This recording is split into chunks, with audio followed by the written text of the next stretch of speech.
Some progress made in nuclear talks between the U.S. and Iran after another round of negotiations in Geneva. Iran's foreign minister says the two sides did reach an understanding of sorts on guiding principles and will now look at specific proposals in the next 2 weeks. Well, joining us now to break it all down is former Deputy Assistant to the Secretary of Defense, Amber Smith, who also spent several tours of duty as a combat helicopter pilot in both Iraq and Afghanistan, flying into enemy fire in some of the most dangerous combat zones in the world. An honor to talk to you this morning. Thank you so much for joining us. Great to be with you. You know, President Trump made it clear Iran does not want the consequences if these negotiations fail. Amber, we saw the bold action last June when the U.S. military stealth bombers took out Iran's nuclear facilities. I know you spent many years in the Middle East during multiple conflicts. Is this something that can be negotiated? Can we trust the world's largest state sponsor of terrorism? Well, first of all, no, we cannot trust them. But I do think that it's important to look to Secretary of State Marco Rubio's recent comments about hoping for a peaceful deal. That's the outcome that they want, but makes it also very clear that the preference is for outcomes that protect American security. So we've seen Iran's aggressive posturing, insisting their nuclear program is peaceful, while at the same time enriching uranium and warning against U.S. warships. So they're pushing with the threats when we are trying to bring them to the table peacefully to come to a solution. So Iranian threats will not deter the United States.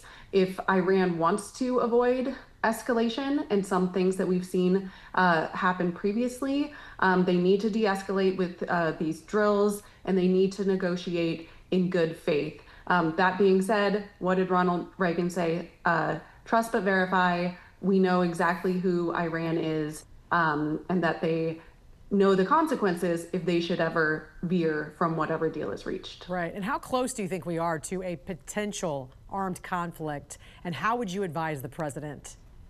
So I still think there is time to come to a solution. But as we're seeing right now with the military posturing that is happening in the region, with the USS General Ford aircraft carrier with significant amounts of buildup of U.S. Air Force planes, and then with Iran's escalations with closing the Strait of Hormuz, it is should be talked about that almost 20% of the world's oil goes through there. That's very important for Americans in terms of global energy prices and hurting Americans every day at the pump when they decide to close that down. So that is a significant escalation, and there is an attempt to flex their muscles right now, but they should pay attention to history in terms of what President Trump is willing to do if they do not want to negotiate. Exactly. But it could be if they decide not to. Right. And, the regime, as we know at this point, has also been weakened by massive protests in Iran. We know thousands of protesters have been killed. Just this past weekend, we saw these huge pro-freedom rallies all around the world calling for a leadership change in Iran, asking for, President Trump's help there. After decades, though, in the Middle East, do we want to risk getting pulled in again? What's your thoughts on this? So I would say that thankfully we have a commander-in-chief who is not interested in what sort of the strategy was or lack thereof in Iraq or Afghanistan with a significant decades-long war. We have seen that President Trump will act in the best interest of our national security and to protect the United States of America, but he has no interest in any sort of prolonged campaign or war in the region. Just as we saw with Venezuela, he acts when he needs to. He goes in, does some military action to get the outcome that he's looking for, and then moves on. The 20-year plus war that we saw out of the Middle East under the Bush and Obama administrations is not something that President Trump is looking to get into. Yeah, no one wants to. A safer region, which is a non-nuclear Iran. That is the goal. Yeah, no one wants to be in the Middle East for 20 years again. You were pilot in command and air mission commander of the legendary elite 101st Airborne Division. I read part of a speech you gave recently where you said, quote, "We provided aerial security, hunted for improvised explosive devices, and provided real-time actionable intelligence. We were able to find, fix, and destroy the enemy. No 2 days were alike. One day we were scouting for the enemy, and another we were searching for roadside bombs ahead of a convoy." I know when you were deployed to Afghanistan in 2008, you said this war and this enemy were different. You had to engage with terrorists, with the Taliban, with Al-Qaeda. So I know how devastating that was to see that disastrous pullout of Afghanistan during the Biden administration. What are some of the lessons we learned from Iraq and Afghanistan, and what do you wish Americans knew about the enemy, about terrorists in the Middle East? Well, I will say lessons learned from Iraq and Afghanistan is that bureaucracy has no place in war. Military leaders need to have clear and concise understanding of what the mission is and be given the authority, the technology, and the resources, weapons to accomplish the mission, as well as the confidence from their leaders to be able to do that. War is not meant to be 20 years long. It allows complacency and significant mission creep.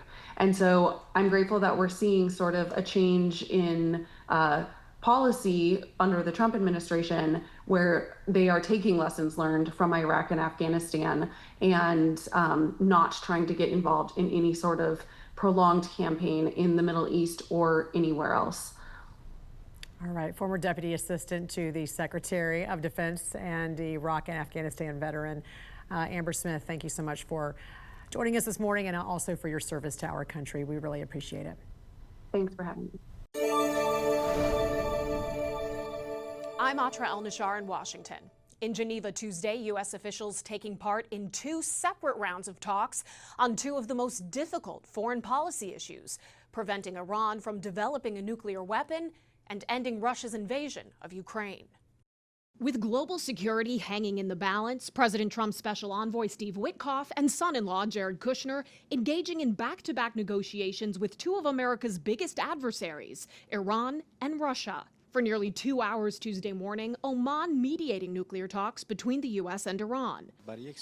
We managed to reach a general agreement on a number of guiding principles based on which we will move forward from now on. Iran's foreign minister says each side will now work on text for a possible agreement and exchange drafts at a 3rd meeting, which has not been scheduled yet. Nevertheless, when you reach the stage to put together a text, things become more difficult and detailed. Iran wants economic sanctions lifted and says they're willing to consider U.S. concerns about their nuclear program, like high levels of enriched uranium. I think they want to make a deal. I don't think they want the consequences of not making a deal. American and Iranian military forces are positioned and ready if talks fall apart. During Tuesday's meeting, a 2nd U.S. aircraft carrier was on its way to the Middle East. And Iran's Revolutionary Guard did a 2nd day of naval drills in the Strait of Hormuz, temporarily closing the key oil route. Witkoff and Kushner then heading across the city of Geneva for the first of 2 days of trilateral talks with Russian and Ukrainian officials. Overnight, more Russian strikes targeting Ukraine's energy sector in the dead of winter. Next Tuesday marks 4 years since Russia invaded, Ukraine pushing Russia to return territory and urging the U.S. to commit to post-war security guarantees. One rare point of progress, Ukrainian President Volodymyr Zelensky says as of Tuesday, 2,000 Ukrainian children taken by Russia have been returned home. However, he says thousands more are still being held captive. In Washington, I'm Atra El-Nashar. I'm Atra El-Nashar in Washington. Nuclear negotiations between the U.S. and Iran are set to continue in Geneva Tuesday. Diplomats from each country say they're not sure if a deal on Iran's nuclear program and economic sanctions can be reached, but for now, they're willing to try. In the meantime, each side is putting their military on standby. The United States and Iran attempting to keep diplomacy alive with a 2nd round of nuclear talks to be mediated by Oman Tuesday. But if you just look at their recent military moves, it would appear they're preparing for war. Iran State TV releasing this video of the Iranian Revolutionary Guard running drills Monday in the Strait of Hormuz, a waterway essential to oil trade. Within hours, U.S. Central Command posting these images of squadron drills on the deck of the USS Abraham Lincoln aircraft carrier stationed in the Middle East, which will be joined by the USS Gerald R aircraft carrier group, the military's largest. In case we don't make a deal, we'll need it. Iran's foreign minister writing Monday morning, I am in Geneva with real ideas to achieve a fair and equitable deal. What is not on the table? Submission before threats. Each side has a fundamental goal. Iran wants economic sanctions lifted, and the U.S. wants to prevent Iran from ever developing a nuclear weapon. A key part of that is blocking Iran from enriching uranium, which they've already done nearly to a weapons-grade level. Do you accept anything less than zero nuclear enrichment? We don't want any enrichment. As far as we are concerned, zero enrichment is not on the table. Another point of friction, Iran's ballistic missile program. The U.S. wants it to be reined in. Iran says it's not up for discussion.